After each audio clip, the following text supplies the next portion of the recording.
नमस्कार मंडळी, श्री स्वामी समर्थ। आषाढ महिन्यामध्ये येणाऱ्या अमावस्येला दीप अमावस्या किंवा दिव्यांची अमावस्या, गटारी अमावस्या किंवा आषाढ दीप अमावस्या या नावाने देखील संबोधलं जातं। आणि या दीप अमावस्येच्या दुसऱ्या दिवसापासूनच पवित्र श्रावण मासाला सुरुवात होते आणि त्यामुळे या दीप अमावस्येला आपल्या हिंदू धर्मामध्ये विशेष महत्त्व आहे। या दीप अमावस्येच्या दिवशी घरातील सर्व दिवे स्वच्छ धुवून पुसून त्यांची पूजा केली जाते।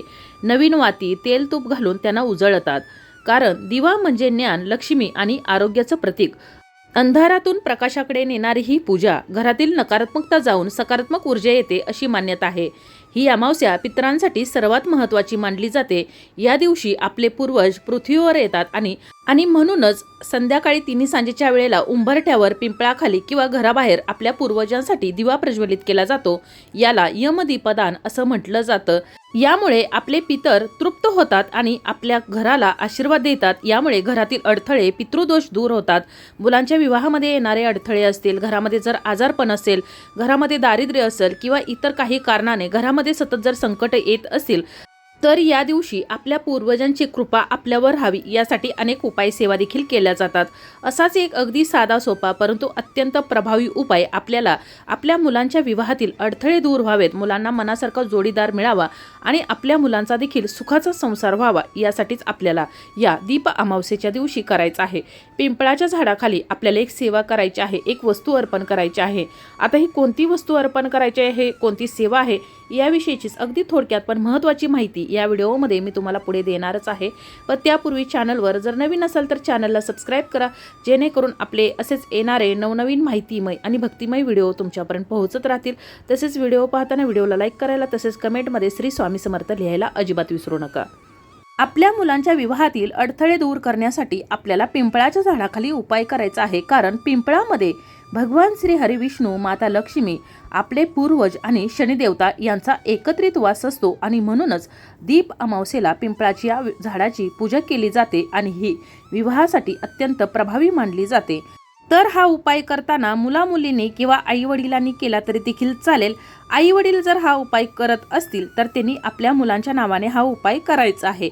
दीप अमावस्येच्या दिवशी सकाळी मुलांनी आंघोळ करताना आपल्या आंघोळीच्या पाण्यामध्ये चिमूटभर हळद, थोडंसं खडं मीठ आणि चिमूटभर काळे तीळ टाकायचे आहेत। एक तुळशीचं पान टाकायचं आहे आणि या पाण्यानं आंघोळ करायचे आहे। पंचगव्य असेल तर अतिशय उत्तम। यामुळे मुलांच्या कुंडलीमध्ये जे काही दोष आहेत ते दूर होण्यास मदत होते। मुलांच्या कुंडलीतील गुरुग्रह आणि शुक्रग्रह बळकट आणि मजबूत होतो। त्याचबरोबर मुलांचे मन शांत आणि एकाग्र होते। मुलांच्या विवाहामध्ये येणारे अडथळे दूर होण्यास मदत होते। त्यानंतर या दिवशी माता लक्ष्मीची विधिवत पूजा सेवा करायची आहे, कारण अमावस्या तिथी ही माता लक्ष्मीला समर्पित तिथी आहे।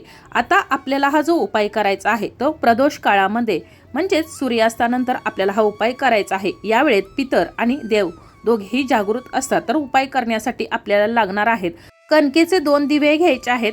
जर तुम्हाला कणकेचे बनवणं शक्य नसेल तर मातीचे दिवे घेऊ शकता, परंतु दिवे घेत असताना ते नवीनच दिवे घ्यायचे आहेत, अगोदर वापरलेले नसावेत। कणकेचे दिवे बनवून घेत असाल तर कणिक मळताना त्यामध्ये थोडंसं गाईचं तूप घालायचं आहे आणि चिमूटभर हळद घालायचे आहे आणि हे पीठ मळून घ्यायचं आहे आणि त्याचे दिवे करायचे आहेत।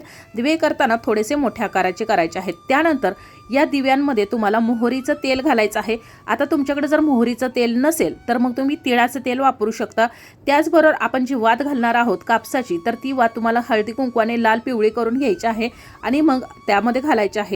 त्यानंतर एक मूठभर पांढरे तीळ, एक मूठभर काळे तीळ, एक मूठभर अखंड तांदूळ, हळदीनं पिवळे केलेले, एकही तांदूळ तुटलेला नसावा। त्यानंतर एक कच्चा धागा घ्यायचा आहे आणि तो धागा जेवढा तुम्हाला या झाडाला गुंडाळता येईल एवढ्या मोठ्या आकाराचा म्हणजे तेवढ्या लांबीचा घ्यायचा आहे। त्यानंतर पाणी घ्यायचं आहे। त्या झाडामध्ये भगवान श्री हरी विष्णू वास्तव्य करतात आणि त्यामुळे पिवळ्या रंगाची फुलं घ्यायची आहेत, शक्यतो झेंडूची फुलं घ्यायची आहेत। त्यानंतर पूजेचे सर्व साहित्य घ्यायचं आहे आणि तुम्हाला या पिंपळाच्या झाडाखाली जायचं आहे। आता मी सांगितलं त्याप्रमाणे आई वडील किंवा मुलं मुली कोणीही हा उपाय करू शकता। मुलांनी या दिवशी शक्यतो पिवळ्या रंगाचे कपडे घालायचे आहेत। त्याचबरोबर या दिवशी तामसिक पदार्थ चुकूनही खायचा नाही, आई वडिलांनी देखील नाही, मुलांनी देखील नाही। तामसिक पदार्थामध्ये कांदा, लसूण, मांस, मटण, मच्छी हे जे पदार्थ आहेत तर ते चुकूनही खायचे नाहीत। त्यानंतर पिंपळाच्या झाडाखाली जायचं आहे। पिंपळाच्या झाडाखाली गेल्यानंतर सर्वप्रथम आपण जे पाणी आणलेलं आहे तर ते पिंपळाच्या झाडाला अर्पण करायचं आहे। अर्पण करत असताना तुम्हाला पूर्ण गोल फिरून हे पिंपळाच्या झाडाला अर्पण करायचं आहे। त्यानंतर त्यातील थोडंसं पाणी आपल्याला वाचून बाजूला ठेवायचं आहे। सर्व पाणी अर्पण करायचं नाही, नेतानाच पाणी थोडं जास्त प्रमाणात न्यायचं आहे। त्यानंतर त्या पाण्यामध्ये तुम्हाला चिमूटभर हळद देखील टाकायची आहे आणि हळदीचं पाणी या ठिकाणी अर्पण करायचं आहे। मी अगोदर सांगायला विसरले, थोडंसं आपल्याला जाताना गाईचं कच्चं दूध देखील न्यायचं आहे।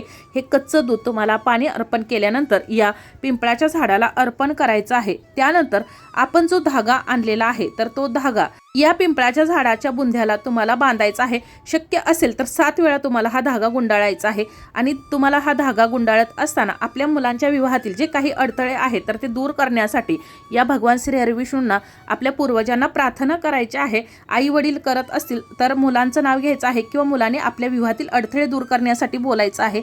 त्यानंतर आपल्याला या पिंपळाच्या झाडाची पूजा करायची आहे। मी अगोदर सांगितलं त्याप्रमाणे तुम्हाला त्या ठिकाणी पिवळ्या रंगाची जी फुलं आहेत किंवा जास्वंदीची फुलं आहेत तर ती अर्पण करायची आहेत। धूपदीप दाखवायचा आहे, तुम्हाला त्या ठिकाणी हळदी कुंकू व्हायचं आहे, अक्षता व्हायचे आहेत। त्यानंतर तुम्हाला जे आपण दिवे आणलेले आहेत तर ते प्रज्वलित करायचे आहेत। सर्वप्रथम तर तुम्हाला पिंपळाची 2 पानं घ्यायची आहेत, मोठ्या आकाराची घ्यायची आहेत आणि ती पानं घेऊन मग त्या पिंपळाच्या झाडावरती तुम्हाला आपण जे हळदी कुंकू नेलेलं आहे तर त्यातील कुंकू थोडंसं ओलं करून घ्यायचं आहे। या कुंकवानं त्या पिंपळाच्या पानावर तुम्हाला स्वस्तिक काढायचं आहे आणि त्यावरती तुम्हाला हे जे 2 दिवे आहेत तर त्या 2 पानावर 2 दिवे ठेवायचे आहेत। तुम्हाला नेतानाच एका दिव्यामध्ये घालण्यासाठी देशी गाईचं तूप न्यायचं आहे आणि एका दिव्यामध्ये घालण्यासाठी मोहरीचं तेल न्यायचं आहे। आता जर तुम्हाला तूप जर जमत नसेल तर मी सांगितलं त्याप्रमाणे तुम्ही तिळाचं तेल देखील नेऊ शकता। त्यानंतर आपण जे काळे तीळ आणि पांढरे तीळ घेतलेले आहेत तर ते तुम्हाला पिंपळाच्या पानावर एकत्र ठेवायचे आहेत। म्हणजेच मूठभर जे आपण तीळ घेतलेले आहेत, काळे तीळ आणि पांढरे तीळ, तर ते तुम्हाला एका जागेवरती ठेवायचं आहे। हा जो दिवा आहे तर तो आपण आपल्या पूर्वजांसाठी आणि शनिदेवांसाठी प्रज्वलित करत आहोत। त्यानंतर दुसरं जे पिंपळाचं पान आहे तर त्यावरती आपल्याला जे आपण अखंड तांदूळ नेलेले आहेत मूठभर, तर त्या तांदूळ तुम्हाला या पिंपळाच्या पानावरती ठेवायचे आहेत आणि त्यावरती तुम्हाला जो दुसरा दिवा आहे तर त्यामध्ये तुम्हाला देशी गाय तूप घालायचं आहे किंवा मग तुम्ही तिळाचं तेल घालू शकता, तुम्हाला जे शक्य आहे तर ते घालायचं आहे। आणि हा दुसरा दिवा आहे तर तो भगवान श्री हरिविष्णू आणि माता लक्ष्मीसाठी आहे। तर आपण जे पिंपळाचं पान घेतलेलं आहे तर त्यावरती तुम्हाला हे मूठभर तांदूळ ठेवायचे आहेत, अखंड तांदूळ हळदीनं पिवळे केलेले, आणि त्यावरती तुम्हाला दुसरा दिवा प्रज्वलित करायचा आहे। त्यानंतर तुम्हाला ओम दीप ज्योती परमब्रह्मा दीप ज्योती जनार्दन दीपो हरतु मे पाप संध्या दीप नमोस्तुते या मंत्राचा जप करायचा आहे। पुन्हा एकदा मी मंत्र सांगते, ओम दीप ज्योती परमब्रह्मा दीप ज्योती जनार्दन दीपो हरतु मे पाप संध्या दीप नमोस्तुते। मंत्र जर समजला नसेल तर तुम्ही मला कमेंटमध्ये विचारू शकता। त्यानंतर आपण जो नैवेद्य आणलेला आहे तर तो नैवेद्य तुम्हाला या ठिकाणी ठेवायचा आहे। त्यानंतर 108 वेळा भगवान श्री हरिविष्णूंचं ओम नमो भगवते वासुदेवाय या मंत्राचा त्या झाडाखाली बसून मंत्र म्हणायचा आहे। त्यानंतर पिंपळाच्या झाडाला तुम्हाला 7 प्रदक्षिणा घालायच्या आहेत आणि या प्रदक्षिणा घालत असताना पुन्हा एकदा तुम्हाला एक मी मंत्र सांगत आहे तर तो म्हणायचा आहे, मंत्र आहे शीघ्र विवाह सिद्धी असतो। हा मंत्र तुम्हाला जितका जास्त वेळा म्हणता येईल तितका वेळा तुम्हाला 7 वेळा प्रदक्षिणा घालताना म्हणायचा आहे। पुन्हा एकदा मी मंत्र सांगते, शीघ्र विवाह सिद्धी असतो। हा मंत्र तुम्हाला या पिंपळाला 7 प्रदक्षिणा घालताना जास्तीत जास्त वेळा म्हणायचा आहे। नंतर पुन्हा आपल्याला या पिंपळाच्या झाडाला प्रार्थना करायची आहे, हे पूर्वजानो, हे पिंपळ वृक्षा माझ्या मुलाचं किंवा मुलीचं जे काही नाव आहे तर ते घ्यायचं आहे। याच्या किंवा तिच्या विवाहातील सर्व अडथळे दूर करा, पितृदोष असेल तर तो दूर करा, माझ्या मुलांच्या विवाहामध्ये विलंब होत आहे तर तो विलंब दूर करा आणि माझ्या मुलांच्या विवाहाचे योग लवकर जुळून येऊ द्या, माझ्या मुलांना मनासारखा जोडीदार मिळू दे आणि त्यांचा लक्ष्मीनारायणासारखा जोडा जुळू दे आणि त्यांचा सुखाचा संसार होऊ दे, अशी तुम्हाला या पिंपळ वृक्षाला आणि आपल्या पूर्वजांना शनिदेवांना माता लक्ष्मीला प्रार्थना करायची आहे। आणि त्यानंतर आपल्याला घरी यायचं आहे। मी अगोदर सांगितल्याप्रमाणे आपण जे पिंपळाला पाणी घातलेलं आहे तर त्यातील थोडं पाणी वाचून घरी आणायचं आहे। आपण पूजा झाल्यावरती मागे न बघता घरी यायचं आहे, एकदाही पाठीमागं बघायचं नाही। घरी आल्यानंतर हातपाय स्वच्छ धुवायचे आहेत आणि मगच घरामध्ये प्रवेश करायचा आहे। घरामध्ये आल्यानंतर तुम्ही जे कणकेचे दिवे बनवलेले होते तर त्यातील आणखीन एक तुम्हाला कणकेचा दिवा बनवून घ्यायचा आहे 3 सांजेच्या वेळेला आणि तो आपल्या घराच्या उंबरठ्यावरती प्रज्वलित करायचा आहे। हा दिवा देखील आपल्या पूर्वजांसाठी असणार आहे। त्याचबरोबर आपल्या घरातील जी नैऋत्य दिशा आहे तर त्या नैऋत्य दिशेला देखील एक दिवा प्रज्वलित करायचा आहे। मी अगोदर सांगितलं त्याप्रमाणे कणकेचा करू शकता किंवा मातीचा केला तरी देखील चालेल। त्यानंतर आपली मुलांची जी खोली आहे, रूम आहे किंवा ज्या ठिकाणी मुलांचा जास्त वावर आहे तर त्या ठिकाणी देखील तुम्हाला मुलांच्या नावाने एक दिवा प्रज्वलित करायचा आहे, आपल्या देवघरासमोर एक दिवा प्रज्वलित करायचा आहे, आपल्या कुलदेवतेसाठी, आपल्या देवांसाठी आणि तुळशीजवळ आपल्याला एक दिवा प्रज्वलित करायचा आहे। आता मी हे जे तुम्हाला दिवे सांगितलेले आहेत तर ते दिवे कशासाठी आहेत तर ते मी व्हिडिओमध्ये पुढे सांगणारच आहे।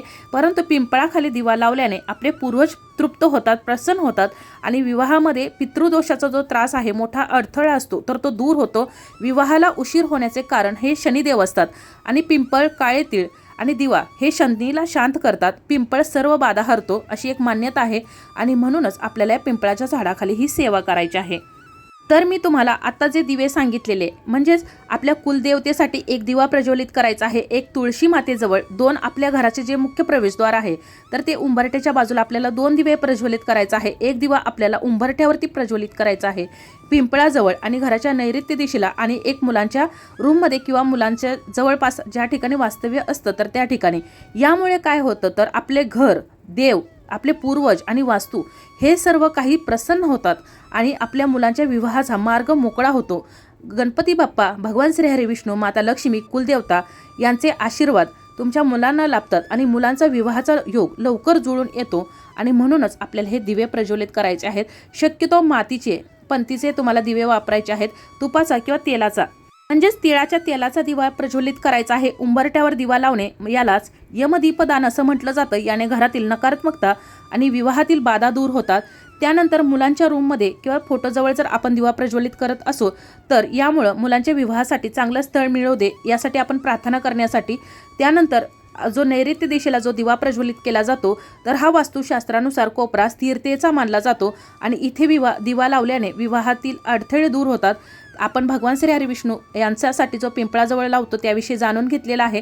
त्याचबरोबर मुख्य दरवाजाच्या दोन्ही बाजूला जो दिवा लावतो त्याला द्वारदीप असं म्हटलं जातं। यामुळे घरात सकारात्मक ऊर्जा येते आणि अडथळे दूर येतात आणि आपल्या दारातून चांगली स्थळाची बातमी यावी म्हणून हे दिवे प्रज्वलित केले जातात। त्यानंतर तुळशीपाशी आपण दिवा लावतो कारण तुळशी हे माता लक्ष्मीचं रूप आहे आणि तुळशीला दिवा लावल्याने घरामध्ये सौभाग्य येतं आणि मुलामुलींच्या विवाहासाठी आपण त्या ठिकाणी प्रार्थना करायची आहे। तसेच आपली कुलदेवता आणि घरच्या देवांना प्रसन्न करण्यासाठी आपण देवघरासमोर दिवा प्रज्वलित करायचा आहे आणि आपल्या मुलांच्या विवाहातील अडथळे दूर करण्यासाठी त्या ठिकाणी देखील प्रार्थना करायची आहे। तर अशा प्रकारे आपल्या मुलांचा विवाह जमत नसेल तर आषाढ दीप अमावस्येला मुलांच्या विवाहातील अडथळे दूर करण्यासाठी पिंपळाच्या झाडाखाली आणि आपल्या घरामध्ये कशा प्रकारे सेवा करायची आहे याविषयीची आपण अगदी थोडक्यात पण महत्त्वाची माहिती जाणून घेतलेली आहे। कोणते मंत्र म्हणायचे आहेत हे देखील पाहिलेलं आहे। तरी देखील तुमची काही अडचण असेल किंवा मंत्र जर समजले नसतील तर तुम्ही मला कमेंटमध्ये विचारू शकता। माहिती आवडली असेल तर व्हिडिओला लाईक करा, चॅनलला सबस्क्राईब करा आणि हा व्हिडिओ जास्तीत जास्त शेअर करा। धन्यवाद।